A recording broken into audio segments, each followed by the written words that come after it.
नमस्कार, आप देख रहे हैं सिटी सेंटर शो। मुंबई से मैं हूं पूजा भारद्वाज। इस वक्त मैं पवई में मौजूद हूं, Indian institute of technology IIT Bombay के बाहर। देश के प्रतिष्ठित इंजीनियरिंग संस्थानों में से एक है, दुनिया के टॉप इंजीनियरिंग संस्थानों में भी इसे गिना जाता है। शायद इसी तस्वीर आपको यहाँ पर नजर आती होगी जब कैंपस के भीतर छात्र प्रदर्शन कर रहे हों, लेकिन इस वक्त IIT बॉम्बे के अंदर छात्र प्रदर्शन कर रहे हैं फीस वृद्धि के खिलाफ। बताया जा रहा है छात्रों की ओर से कि जो ऑन रोल स्टूडेंट्स हैं उनके 40 से 45% फीस में बढ़ोतरी हुई है, वहीं MTech और PhD के छात्रों के 100% और उससे ज़्यादा की फीस बढ़ोतरी हुई है। ओपन हाउस भी आज कंडक्ट हुआ है, जहां पर छात्र बता रहे हैं कि फीस वृद्धि के फैसले को वापस लेने से संस्थान ने मना कर दिया है। इसी के साथ ही फीस पेमेंट की जो डेडलाइन है उसे भी एक्सटेंड करने से, बढ़ाने से संस्थान ने मना किया है। हालांकि संस्थान की ओर से हम किसी औपचारिक बयान का इंतजार करेंगे, लेकिन सूत्र बता रहे हैं कि जो फीस कमेटी की उनकी बैठक हुई है वहां पर ये फैसला लगभग तय कर लिया गया है, ले लिया गया है कि फीस वृद्धि को वो वापस नहीं लेंगे ये फैसला, क्योंकि अभी के समय में महंगाई को देखते हुए और इंफ्रास्ट्रक्चर नीड को देखते हुए इसकी संस्थान को ज़रूरत है। तो ऐसे में अब जो छात्र हैं वो हमें बता रहे हैं, क्योंकि कैमरे पर उन्हें बात करने की इजाज़त नहीं है बिना एडमिनिस्ट्रेशन के इजाज़त के, तो वो हमें अपना बयान दे रहे हैं ये कहते हुए कि अपने प्रोटेस्ट को, अपने प्रदर्शन को वो जारी रखेंगे, क्योंकि संस्थान ने फीस बढ़ोतरी के फैसले को वापस लेने से मना किया है। तो जब तक ये फैसला संस्थान नहीं लेती है फीस की बढ़ोतरी को वापस लेने का, तब तक वो अपना प्रदर्शन खत्म नहीं करेंगे। तो इसी खबर के साथ हम शो की शुरुआत कर रहे हैं और सबसे पहले बात करते हैं नेशनल हेराल्ड मामले की, जिसमें दूसरी बार सोनिया गांधी से आज पूछताछ हुई और इसके खिलाफ कांग्रेस एक बार फिर से जगह जगह पर सड़कों पर नजर आई। सोनिया गांधी से पूछताछ के विरोध में कांग्रेस ने देश भर में सत्याग्रह किया। विजय चौक पर प्रदर्शन कर रहे राहुल गांधी को पुलिस ने हिरासत में लिया, साथ ही 50 और कांग्रेस सांसदों को हिरासत में लिया गया। इस बीच भारतीय युवा कांग्रेस के राष्ट्रीय अध्यक्ष श्रीनिवास बीवी का एक वीडियो वायरल हो रहा है। इस वीडियो में दिल्ली पुलिस श्रीनिवास बीवी के बाल खींचती हुई नजर आ रही है। सोनिया गांधी से ED की पूछताछ के विरोध में कांग्रेस कार्यकर्ता सड़कों पर उतरे हुए हैं और इसी दौरान दिल्ली पुलिस ने श्रीनिवास बीवी को विरोध प्रदर्शन करने से रोकने के लिए उनके बाल खींचे और दुर्व्यवहार किया। सिर्फ दिल्ली ही नहीं, देश के और भी इलाकों में कांग्रेस ने प्रदर्शन किया। महाराष्ट्र के नागपुर से कुछ तस्वीरें आई हैं जिसमें सड़कों पर कांग्रेस कार्यकर्ताओं का गुस्सा दिखाई दिया। यहां सड़क पर मौजूद कुछ वाहनों में आग भी लगाई गई। पुलिस विरोध प्रदर्शन कर रहे कांग्रेस कार्यकर्ताओं को सड़क से हटाती हुई नजर आई। कल लोकसभा के 4 सांसदों को निलंबित किया गया था। आज राज्यसभा के 19 सांसदों को हंगामे को लेकर सस्पेंड कर दिया गया। सरकार का कहना है कि विपक्ष संसद नहीं चलने दे रहा है, तो वहीं विपक्ष का कहना है कि सरकार बहस से भाग रही है। मंगलवार को राज्यसभा में तख्तियां लहराई, सांसद सदन के वेल तक पहुंचे, हंगामा होता रहा, सदन स्थगित होता रहा और अंत में 19 सांसदों को 1 हफ्ते के लिए निलंबित कर दिया गया। मोहम्मद नदीमुल हक, मिस डोला सेन, श्रीमती शारदा छेत्री, श्री अबीर रंजन विश्वास, doctor Shantanu Sen, Shrimati Mausam Noor, miss Sushmita Dev, Shri Mohammad Abdullah, Kanimozhi NVN सोमू, A Rahim, by showing utter disregard to the House and the authority of the chair, and having been named by the chair, resolved that the above mentioned members। जिन 19 सांसदों को निलंबित किया गया है उनमें से 7 तृणमूल कांग्रेस के, 6 DMK के, 3 TRS के और 3 लेफ्ट पार्टियों के हैं।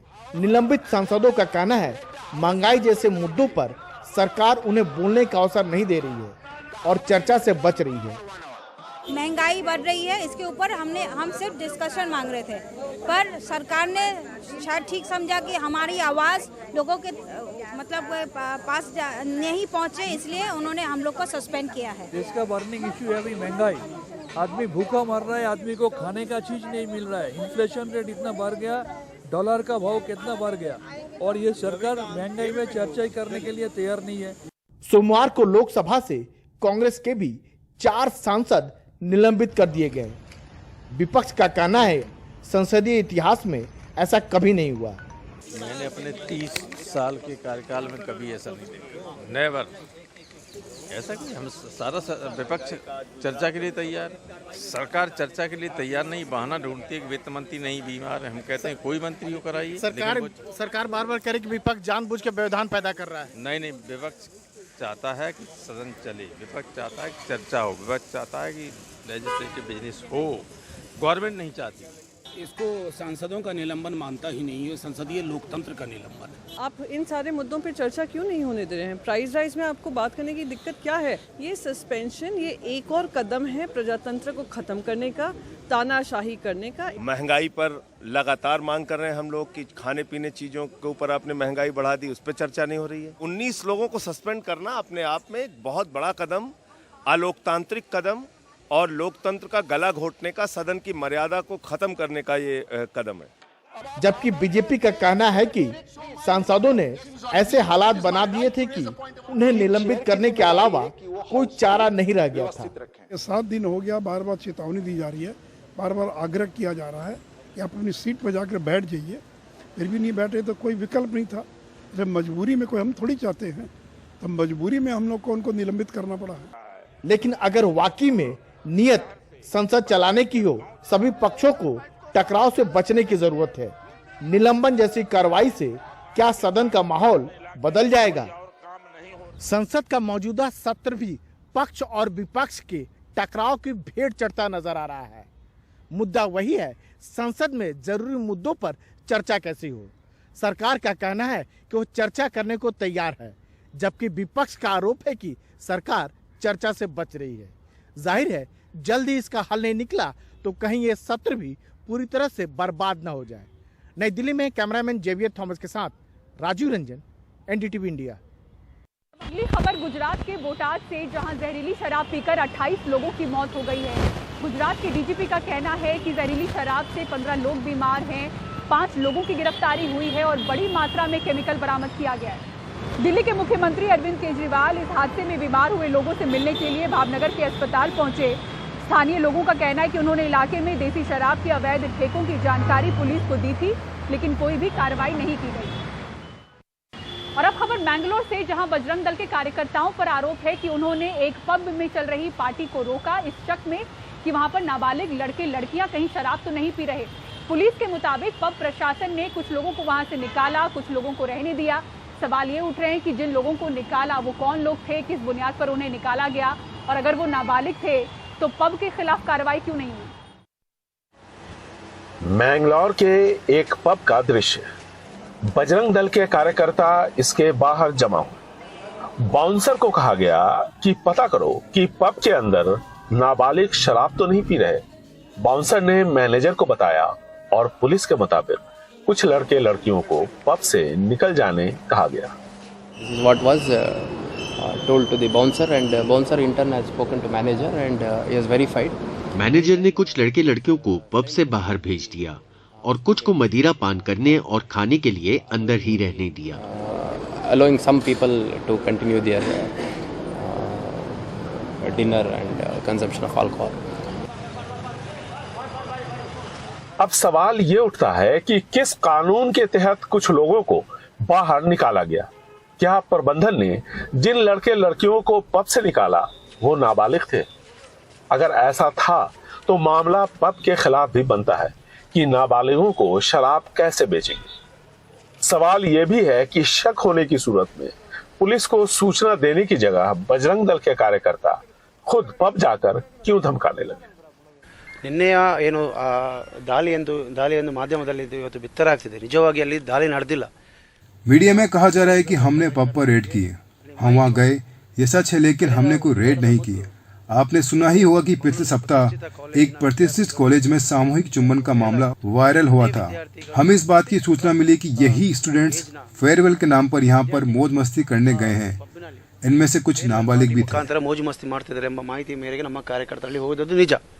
ಅಲ್ಲಿ ಹೋದ ನಂತರ दरअसल कुछ दिन पहले नाबालिग लड़के लड़कियों का एक अश्लील वीडियो वायरल हुआ था, जिस पर एफआईआर भी दर्ज हुई।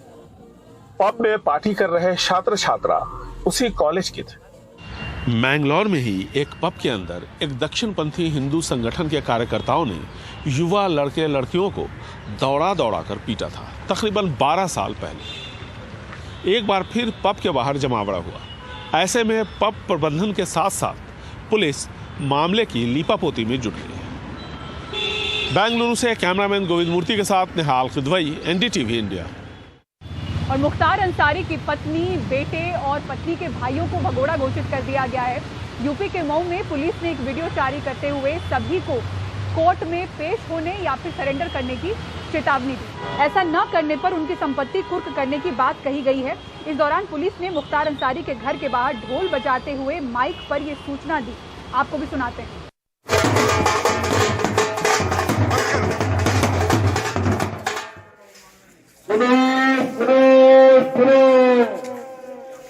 ये भगोड़ा साबित है। यदि ये 1 महीने के अंदर पुलिस के समक्ष या माननीय न्यायालय के समक्ष हाजिर नहीं होते हैं तो इनके विरुद्ध कुर्की की कार्रवाई और अग्रिम कार्रवाई की जाएगी। जिस किसी को भी इनके बारे में सूचना हो, अभियुक्तगढ़ अनवर साजाद, सरजील रजा उर्फ आतिफ रजा, थाना मोहम्मदाबाद, गाजीपुर, दक्षिण टोला, थाना सराय लखन से मऊ को सूचित कर सकते हैं। इनका नाम गुप्त रखा जाएगा। ये भगोड़े साबित है। और अब अगली खबर मध्य प्रदेश की राजधानी भोपाल से, जहां एक इंजीनियरिंग छात्र की मौत की गुत्थी और उलझती जा रही है। अब तक की पुलिस की जांच में इसे खुदकुशी बताया जा रहा था। पोस्टमार्टम रिपोर्ट में भी ट्रेन से कटना मौत की वजह बताई गई, लेकिन मृतक के पिता ने पुलिस की जांच पर सवाल उठाए हैं। उनका कहना है कि उनका बेटा खुदकुशी नहीं कर सकता। उसके मोबाइल से आए मैसेज ने इस मामले को और उलझा दिया है। अनुराग द्वारी की रिपोर्ट देखिए। एक निजी कॉलेज में इंजीनियरिंग के छात्र निशांक रविवार आखिरी बार भोपाल के ट्रैफिक सिग्नल में लगे कैमरे में दिखे। इसके बाद 5:44 पर निशांक के फोन से उनके पिता के फोन पर धड़ाधड़ 3 मैसेज आए। यही मैसेज उसके सोशल मीडिया पर भी पोस्ट किए गए। 6:10 पर पता लगा कि भोपाल नर्मदापुरम ट्रैक पर निशांत का शव मिला है। एम्स में किए गए शॉर्ट पोस्टमार्टम में भी मौत की वजह ट्रेन से कटना बताया गया है। मृतक के शव का पंचनामा करके आज पीएम के लिए एम्स भेजा गया। मृतक के परिजनों और दोस्तों को तलब कर उनसे पूछताछ की गई है। अभी तक की जो जांच है उसके आधार पर और परीक्षण करने की आवश्यकता है। संपूर्ण साक्ष्य एकत्रित करने के बाद ही किसी निर्णायक स्थिति में पहुंचा जा सकेगा। सूत्रों के मुताबिक पुलिस के पास इसे खुदकुशी मानने की कई वजहें हैं। पोस्टमार्टम रिपोर्ट में मौत की वजह ट्रेन से कटने की पुष्टि हुई। शरीर पर किसी तरह के बाहरी चोट के निशान नहीं मिले हैं। निशांक के खुद ही घटना स्थल तक पहुंचने की पुष्टि हो चुकी है। उसका अपहरण नहीं हुआ था। नूपुर शर्मा के समर्थन में पोस्ट, कमेंट या लाइक उसके सोशल मीडिया अकाउंट्स में नहीं मिला। पिता भी किसी ऐसी पोस्ट से इनकार कर रहे हैं, लेकिन ये भी कह रहे हैं कि उनका बेटा खुदकुशी नहीं कर सकता। मेरे को विश्वास नहीं होता कि वो सुसाइड भी कर सकता है, लेकिन वो ऐसी पोस्ट मेरे को तो नहीं कर सकता। भाई राठौर साहब तो मेरे को संबोधित कर ही नहीं सकता। उसने ऐसी कोई पोस्ट नहीं की इंस्टाग्राम पे कभी, और वो इन गतिविधियों में था भी नहीं। बहरहाल पुलिस और पिता की थ्योरी को खंगालने सरकार ने SIT जांच का ऐलान कर दिया है। मैं लाइसेंस को निर्देश करने वाला हूँ कि इसमें SIT बना से विस्तार से जांच। कमर के ऊपर कोई चोट का निशान नहीं है। जो कटिंग आई है वो रेल कटिंग का ही PM रिपोर्ट में भी आया है। PM रिपोर्ट पूरी विस्तार से अध्ययन कर ली है, क्योंकि वो रेलवे ट्रैक तक घटना होने तक जो पोस्टमार्टम रिपोर्ट में आया है वो स्वस्थ ही प्रतीत हुआ है। कोई चोट का निशान तब का भी नहीं, बाद का भी नहीं। तो मोबाइल की जांच, मैसेज की जांच, विसरा की जांच, घटना की जांच, इस सब के लिए SIT में। खैर, इन सवालों के बीच सोमवार को निशांक का अंतिम संस्कार हुआ। बहन प्रतीक्षा और अंजलि ने अपने मृत भाई की कलाई पर राखी बांधी, मुंह में नर्मदा जल डाला, तुलसी दल रखा और भाई को रोते बिलखते अंतिम विदाई दी। पुलिस का कहना है कि अपनी तफ्तीश में उससे पता लगा है कि निशांक क्रिप्टो में निवेश करता था, उसे कुछ आर्थिक नुकसान भी हुआ था और अपने दोस्तों से भी उसने पैसे उधार ले रखे थे। वहीं उसके परिजनों का कहना है कि उन्हें इस बात की जानकारी है कि निशांक क्रिप्टो में निवेश करता था, लेकिन वो ये नहीं मान सकते कि उसने इतना उधार ले लिया जिसकी वजह से मानसिक दबाव में आकर उसने अपनी जान दे दी। रायसेन से अपने सहयोगी नावेद, संजय दुबे और भोपाल से कैमरा पर्सन रिजवान खान के साथ अनुराग द्वारी, एनडीटीवी इंडिया। चीन पाकिस्तान इकोनॉमिक कॉरिडोर के काम को पूरा करने के लिए चीन ने तीसरे देशों से आर्थिक मदद की अपील की थी। इसके लिए देशों को खुला न्योता दिया था। ऐसे में तीसरे देशों के शामिल होने पर भारत ने कड़े शब्दों में प्रतिक्रिया दी है। दिखाते हैं आपको पूरी खबर। चाइना पाकिस्तान इकोनॉमिक कॉरिडोर यानी CPEC, इस पर एक बैठक के बाद चीन और पाकिस्तान ने कहा कि कोई तीसरा देश भी इस प्रोजेक्ट में शामिल होना चाहे तो हो सकता है। इस पर भारत ने तीखा विरोध जताया है। एक बयान में विदेश मंत्रालय ने कहा कि अगर कोई इसमें शामिल होता है तो वो भारत की संप्रभुता और क्षेत्रीय अखंडता के खिलाफ होगा। भारत ने लगातार तथाकथित CPEC में प्रोजेक्ट का विरोध किया है क्योंकि ये भारतीय क्षेत्र पाकिस्तान के गैर कानूनी कब्जे में है। यहाँ पर कोई भी ऐसी गतिविधि गैर कानूनी, अवैध और अस्वीकार्य है और उसे उसी तरह से भारत देखेगा। कुछ ठोस कदम लेने के लिए भारत तैयार है,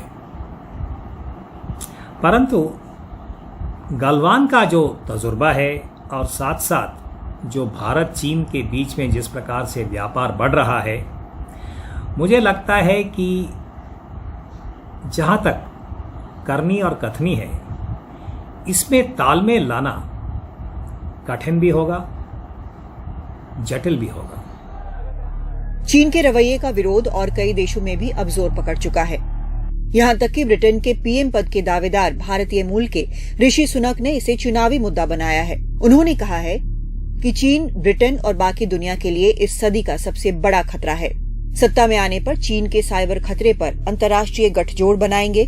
चीन की औद्योगिक जासूसी को रोकने के लिए अपने खुफिया तंत्र MI5 की मदद लेंगे। सुरक्षा की दृष्टि से अहम कंपनियां चीन को नहीं खरीदने देंगे और सभी 30 कन्फ्यूशियस इंस्टीट्यूट बंद करेंगे जो चीन के सॉफ्ट पावर को बढ़ावा देता है।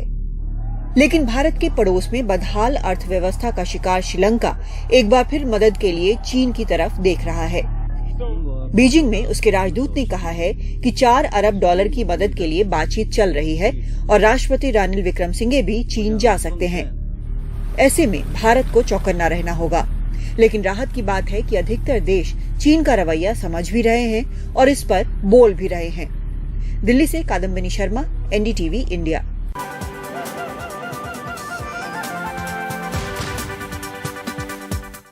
और कॉमनवेल्थ खेलों में पहली बार महिला क्रिकेट को भी शामिल किया गया है। भारत के ग्रुप में ऑस्ट्रेलिया और पाकिस्तान भी है। भारतीय क्रिकेट टीम की क्या संभावनाएं हैं, ये जानने के लिए हमने बात की क्रिकेटर वेदा कृष्णमूर्ति से। उनसे बात की हमारे सहयोगी संजय किशोर ने।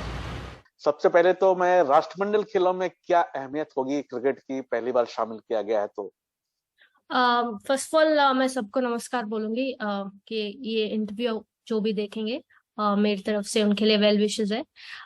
कॉमनवेल्थ गेम जो पहली बार इंडिया पार्टिसिपेट कर रही है एज अ क्रिकेट टीम, वो इसमें एक बड़ी बात है क्योंकि ऐसे जो गेम्स होते हैं जैसे ओलंपिक्स हो गया, इसमें भी बात चर्चा चल रही है कि ओलंपिक्स में शायद अगली बार से क्रिकेट भी शामिल होगी। बट ये एक जॉयफुल बात है क्योंकि मुझे बचपन से जब भी कॉमनवेल्थ होता है या एशियन गेम्स होता है, वो ओलंपिक्स होता है, जो सारे स्पोर्ट्समैन को एक साथ आप जब देखते हो, आप सिर्फ ये देखते हो कि इंडिया के लिए क्या कौन रिप्रेजेंट कर रही है, ये नहीं देखे होंगे कि कौन सी गेम के लिए रिप्रेजेंट करते हैं। क्या पाकिस्तान और इंडिया का जो मैच होता है उसमें जो इंटेंसिटी मेंस वाले मुकाबले में देखने को मिलती है, क्या उसी तरह की इंटेंसिटी मुकाबला महिलाओं में भी देखने को मिलेगा? उम्मीद करनी चाहिए। 100% वो एक माहौल ही बन जाती है जब आप ग्राउंड में एंटर करते हो। जब फैंस होते हैं एक तरफ वो अपने आप बढ़ जाते हैं, एक तरफ इंडिया के होते हैं, एक तरफ पाकिस्तान के होते हैं। जब आप मेंस में भी आपको देखने को मिलता है, कई मैचेस में ऐसे होता है कि भारत के ऑब्वियसली फैंस बहुत सारे हैं पूरे वर्ल्ड वाइड में। आप जब भी कहीं पे भी देखो, आप फैंस तो मिलेंगे ग्राउंड पे, आप ऐसे लगेगा कि आप बाहर नहीं खेल रहे, आप भारत में ही खेल रहे हो। बट जैसे पाकिस्तान का होता है वो पहले से जो उनकी जो आपस में फैंस के बीच में जो थोड़ी सी जुगलबंदी रहती है, वो जैसे आप ग्राउंड एंटर करते हो वो आपको सुनाई देता है। एक तरफ से जो भारत जिंदाबाद बोल रहे हैं, एक तरफ से पाकिस्तान जिंदाबाद बोल रहे हैं, तो वो आवाज एक वॉल्यूम बढ़ता ही रहता है। अगर एक बंदे ने 10 वॉल्यूम में बोला तो वो सामने से 15 में वापस आएगा।